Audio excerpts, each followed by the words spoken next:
The people say that imitation is the sincerest form of flattery. But that's not the full quote, and we have to determine, can you be friends with somebody that's imitating you? We're going to get into that right after the intro.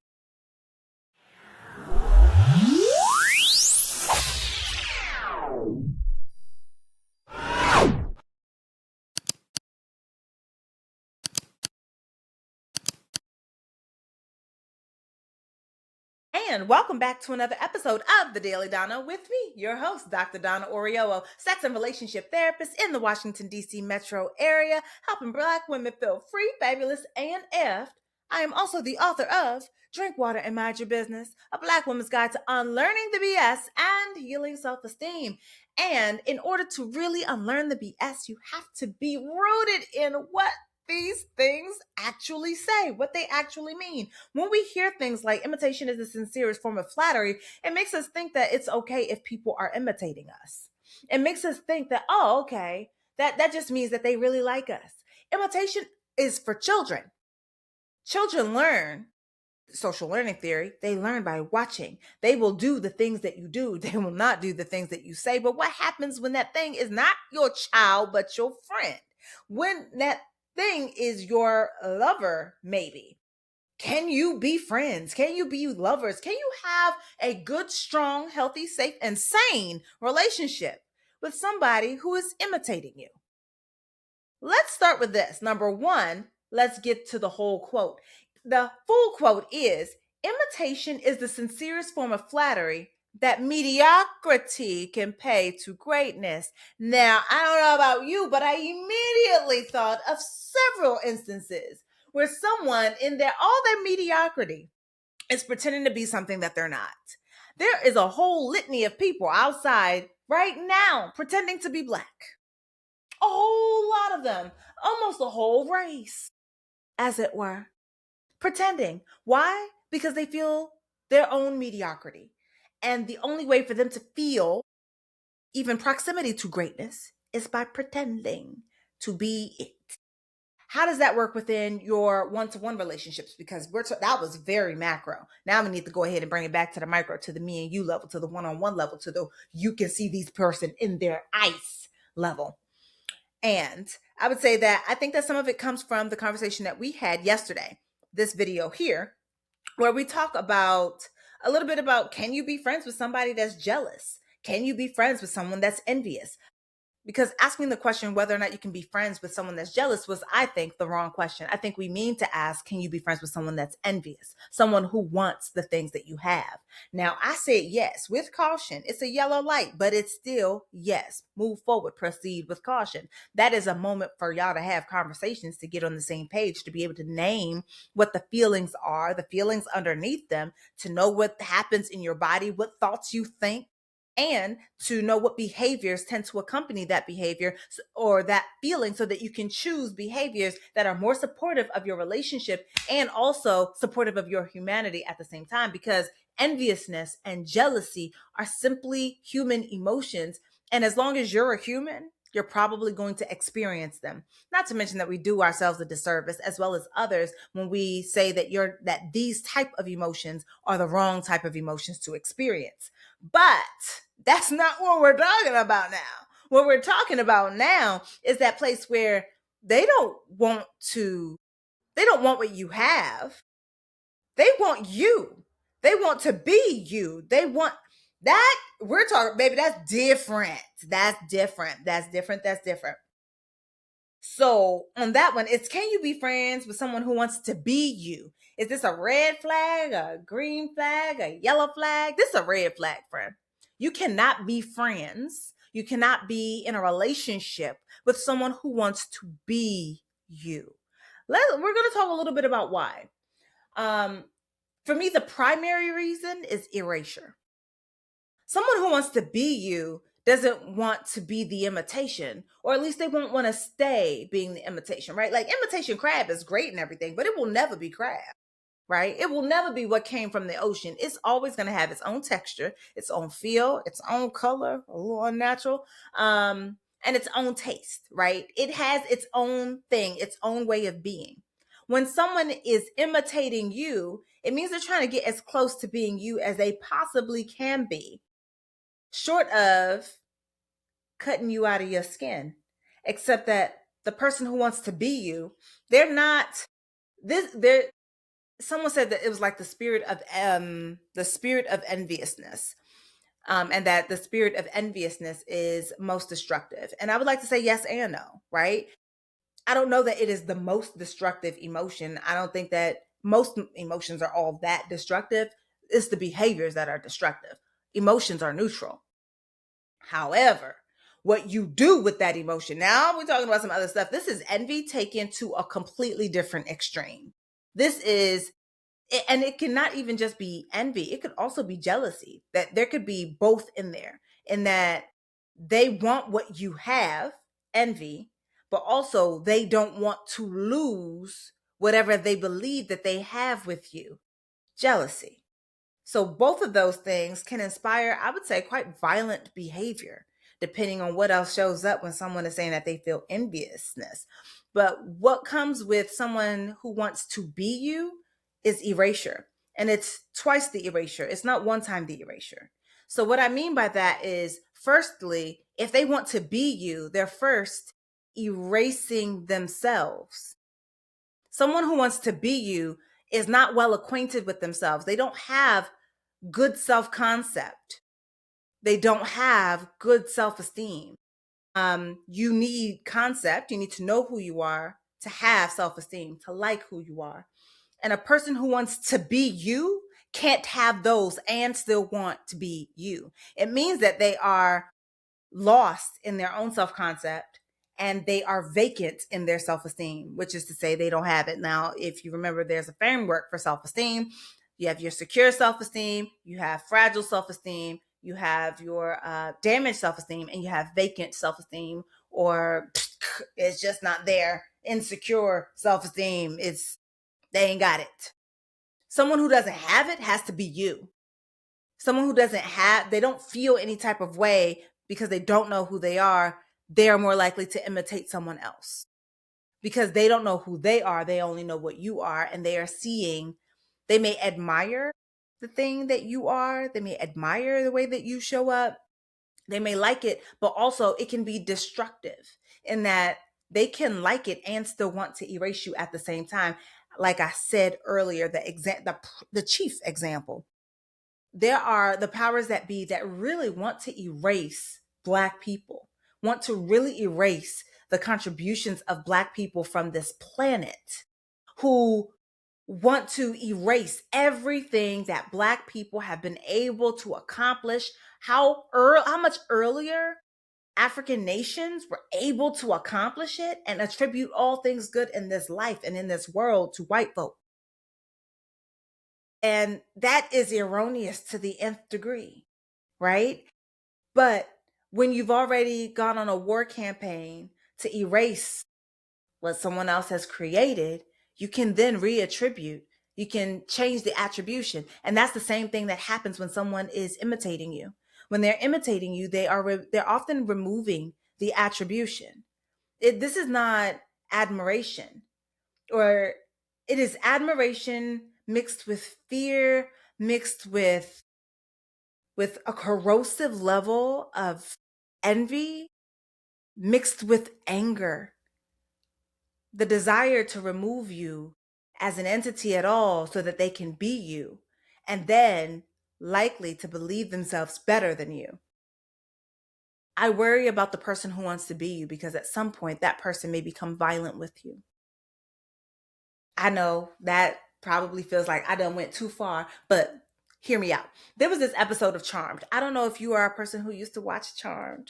I'm old school episodes of Charmed. So we're talking about when Prudence was still alive. We're not talking about Paige. Love Paige down bad, but we're talking about Prudence. And when Prue was there, rest in peace, Shannon. There was a time where there was someone who wanted to be her. Oh, I love your clothes, right? Showing up at places, but ultimately wanted to get rid of Prue so that she could take her place, so that she could pretend to be her, so that she could live her life, wear her clothes, wear her name, almost wear her as an accessory. That is corrosive. That is dangerous. That is scary because of that erasure that also happens. Now, if somebody is just like, oh, I like your style. Oh, I didn't know this thing. Let me see if there's something similar in this thing that works for me, right? That's different. Someone who wants to be you is scary crap because of the erasure that they're doing of themselves, which also opens them up to a whole different level of what kind of destructive nature they can have in order to be you. The other piece of that erasure is not just that they've erased themselves, they also want to erase you. They can't they can't be you if you're you. They can't be you if you're still in existence, so they want to get rid of you too. So they are erasing themselves and you at the same time, and that for me I think is what makes the idea of that sort of imitation scary. And also why I say you can't be friends with that person, because ultimately you're not being friends with them. You're being friends with an imitation of you. So when someone is trying to be you, when they're imitating you, when they're doing the things that you do, they are not themselves. They are, in essence, you, but they are you from a different standpoint, right? So Johari's window, I think we've talked about this before. It's also in my book, boasts four window panes. You have the public self, the private self, the blind self, and the undiscovered selves. So the undiscovered is undiscovered. We're not going to do anything with that. We're going to go ahead and put that over here. But with the public self, this person knows what you show, which means that they don't know you intimately unless they become your friend. And sometimes they will use friendship as a route to get to know you better so that they can imitate you better. So they will be, so they will do the thing that that you show, their public self, that public persona. But because they gotten close, now they have more of your confidence, which means that they can understand or get a little bit more of what undergirds what you show to the public. But the scary piece is this: they have the blind self that you don't, meaning that they can see the things that you do and say that you may not recognize are also a form of communication, that are communicating something to other people, which means that they have that piece that they are working with as they are imitating you. The other piece here is that all of this stuff is still going to be filtered through what little they know about themselves, what they think about themselves, which obviously is not high if they're trying to be you, right? um Someone trying to imitate your success is not the same thing as them trying to be you, right? Someone trying to imitate the steps that you took to get to success, again, not the same thing. And I think that we have to be careful about how we are characterizing it, because oftentimes people are wanting to imitate the success, which could also still lead to your erasure and to their own erasure, because they do not believe that success can be had any way but the way that you have already done it, which again can still be scary stuff. It means that when you are worried about imitating somebody else, when you're trying to be somebody else, what you lose out on is what's special about you, what makes you a person worth knowing, a person worth being. And really the only person that you can be is you, because everybody else is taken. So you've got at some point to be you. But when you're pretending to be something else, it can lead to more destruction, especially if the person that you are imitating continues to invent and reinvent themselves.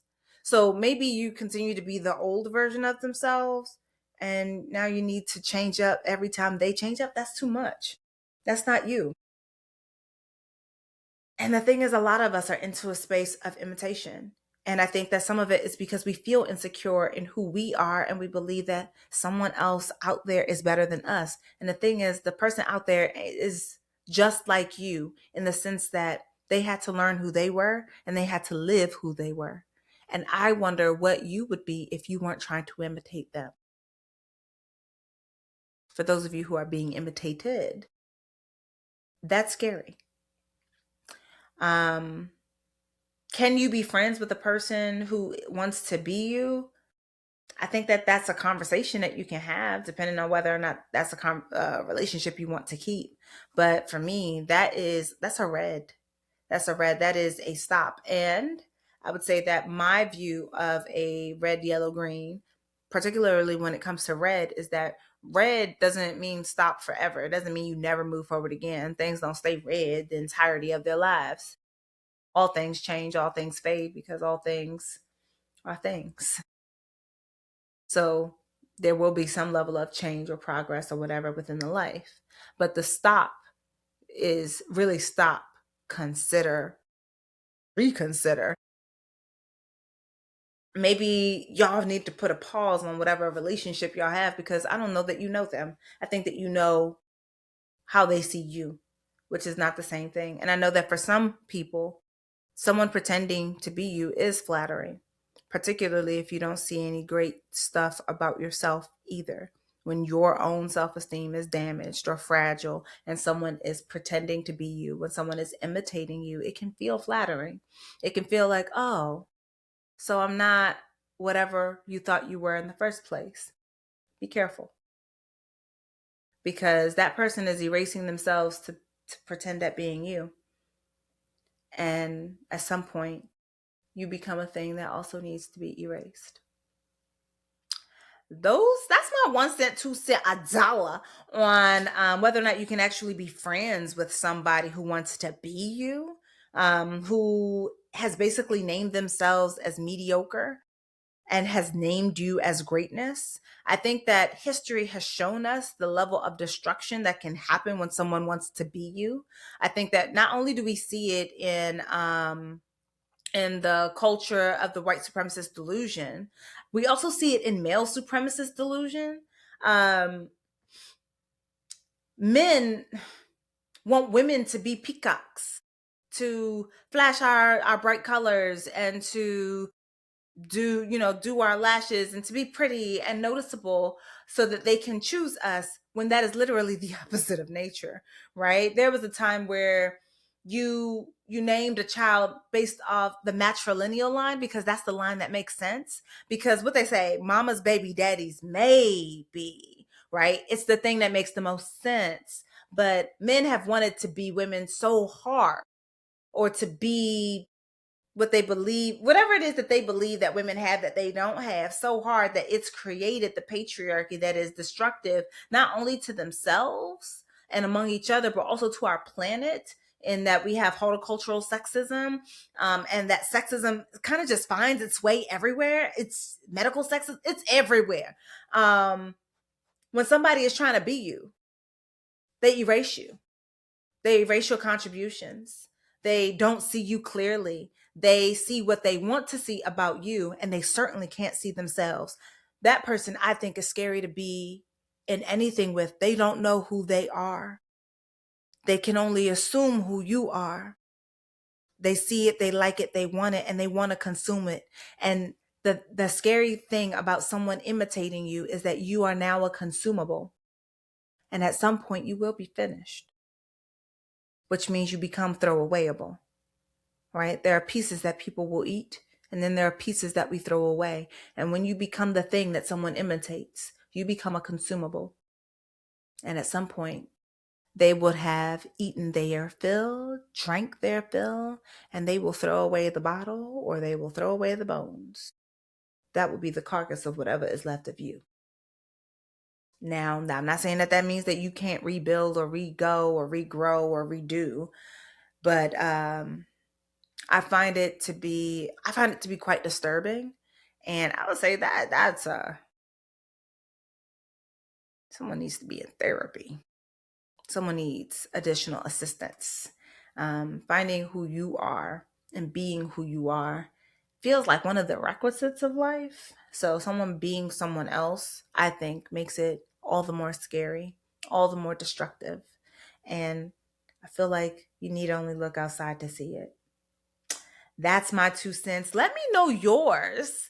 Um, do you believe that imitation is the sincerest form of flattery? Do you agree with the full quote? Imitation is the sincerest form of flattery that mediocrity can pay to greatness. Do you think is it just flattery, or are you scared? Let me know in the comments below, and let me know whether or not you've been friends with somebody who is trying to be you, not not be like you, but be you. All right, hit me in the comments, friend. You already know how I like it. Discourse, not disrespect. I am Dr. Donna. This is the Daily Donna, and I will see you when tomorrow. Bye.